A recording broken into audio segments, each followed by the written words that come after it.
So I wanted to do a video on the rise of a very important institution in the Middle Ages in Europe, and that is the university. Yes, the university, the way we think of it, originated in Europe in the period we call the Middle Ages. In this image here, I scanned that out of a book, so that's why it kind of looks like that, but the original image is from a late medieval manuscript, and it's depicting how a classroom worked in the Middle Ages. Okay, so probably what, 13th or 14th century is what we're talking about here. So I want you to look at a couple things there. So just look at it for a second and think about it. I'll give you about 5 seconds.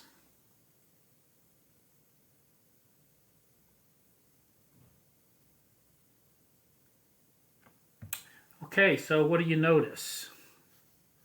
Yes, you should notice that the way they're dressed. They're dressed as clerics or clergy, because in early universities, almost all students were considered clergy because they came out of cathedral schools. I'm going to talk about that. Look at the way their hair is cut. They have clerical hairstyles too. That's why it's shaved on the top. So this is why when you graduate one day, you will wear those dark robes. Those robes go back to medieval clergy dress. All right? Also notice that the professor is sitting, which is interesting.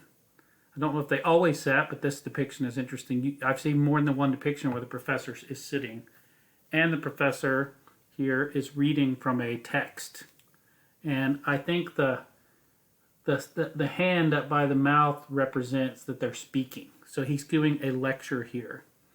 And the way the lecture worked is they would speak from an authoritative text with their notes. Notice that one of the students seems to have a book, but not all do. And notice to the right there, one of the students seems to be responding. So there could be question and answers in class while this was going on. But the primary way of learning was the lecture, and it was a lecture on an authoritative text or in a group of authoritative text with notes. Okay?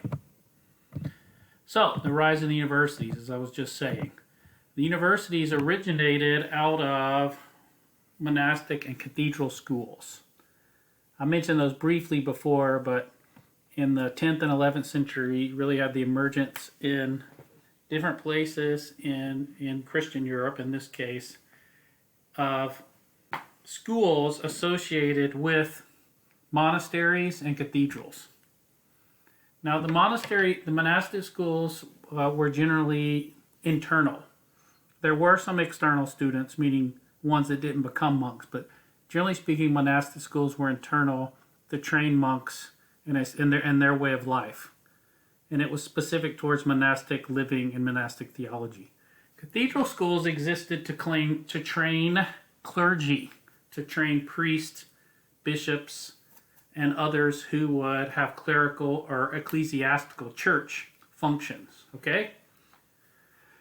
The word universitas is where we get the word university. It was originally a word that described a guild. A university is a guild, a professional guild of students or professors, or both.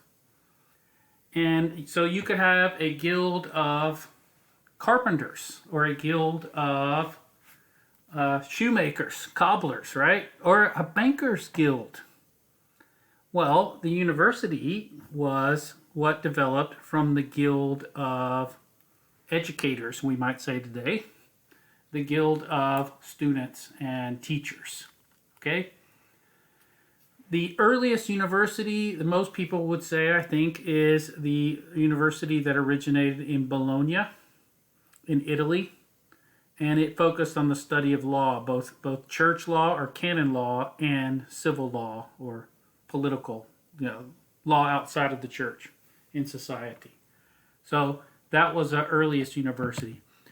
I would say the most significant university and the earliest university north of the Alps, so in north of Italy, was the university that emerged in Paris out of the Cathedral School of Notre Dame in Paris and other schools that developed in Paris during the 12th century too.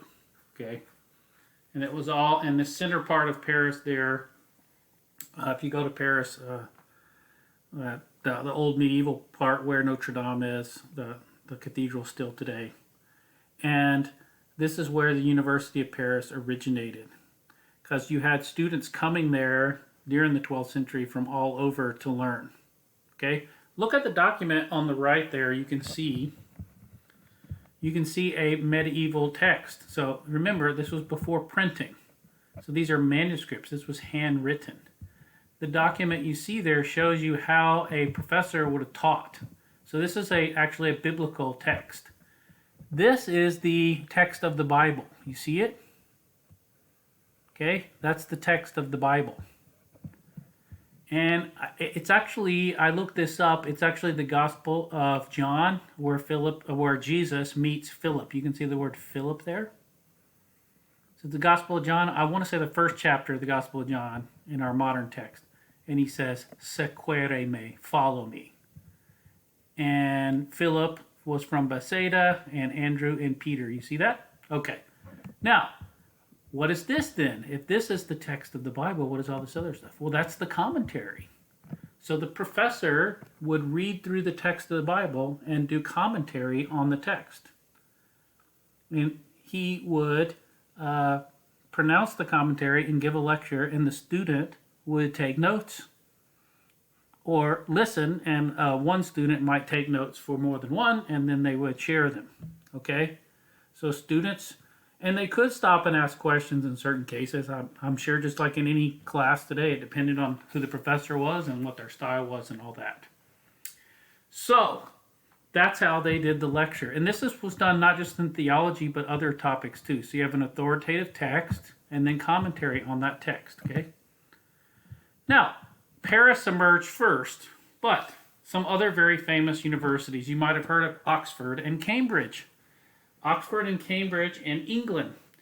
Well, Oxford originated from English students who had been studying in Paris and wanted to start a university in England itself. That shows you how significant Paris was.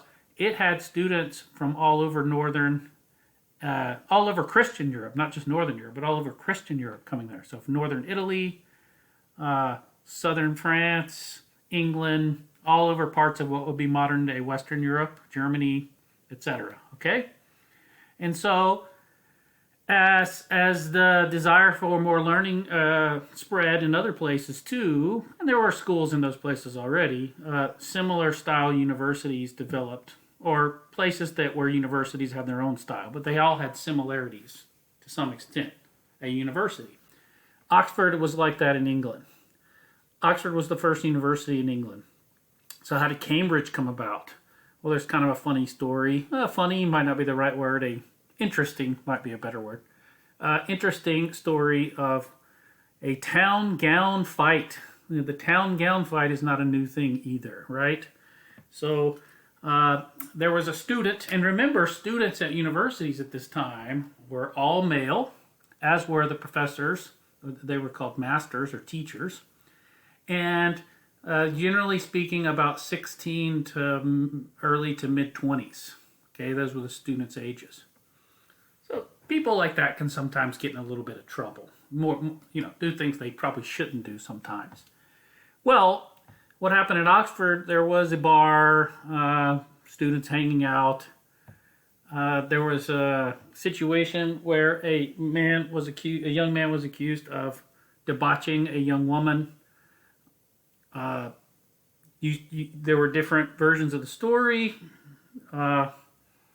Not making light of what happened, but I'm just telling you that's basically how it went down. And so the town got mad about this and ran the university out of Oxford. The school left and it went to Cambridge. And a university got established there. Now, as things changed over time in Oxford and people kind of settled down, I'd have to look into the particulars of the situation that happened. That's a different story. People in Oxford realized that they made a fair amount of money from that school being there. And so some asked them to come back, and some did. Some didn't. So that's how you end up with Cambridge and Oxford. Now, what did you learn at a university? in the Middle Ages, these were the subjects that you learned. Whoop, didn't mean to do that. Go back. There you go. These were the subjects that you learned. Okay? These were known as the liberal arts. Okay? Now, you would have started studying these, especially the first three, before you went to university, and some of the basics of all these, probably. But grammar, rhetoric, and logic were what known as the trivium. Okay? The trivium. And math, geometry, music, and astronomy are what is known as the quadrivium. So the three, the trivium, and the quadrivium, the four. Notice grammar, rhetoric, and logic all have to do with language and reasoning and speech, right? And math, geometry, music, and astronomy are more of the numbers. There's also reasoning there, obviously, but numbers, science, or the closest thing they would have had to some science, and mathematical reasoning, right?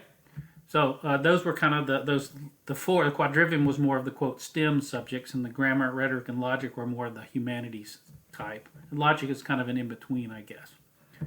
So those were the basic subjects.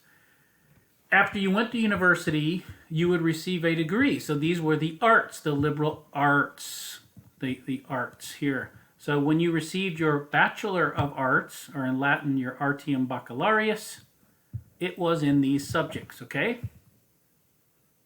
So that was the Bachelor of Arts. If one wanted to go on to advanced study, you would need to study in one of these fields. And many went into law, because even back in the Middle Ages, law was the most lucrative. Second in that would have been theology, and that was considered the most significant, right? Because most people still prize their religious devotion and their belief in God above other things. So you could get a Master of Arts. So an AM would be a Master of Arts. And the reason why it's called the Master of Arts is getting a Master of Arts qualified you to be a master, to be a teacher, magister in this case. A doctor would have been someone who studied a very long time, and generally speaking, no one got to that level. Okay, it's not like the modern PhD, although the idea of a PhD does go back. The idea of the doctor, a professor being a doctor in this case, but a doctor was somebody who had studied a long time, and it was almost it was more than an honorific title, but it was an honorific title. It meant a very learned person, okay, who was very much a master.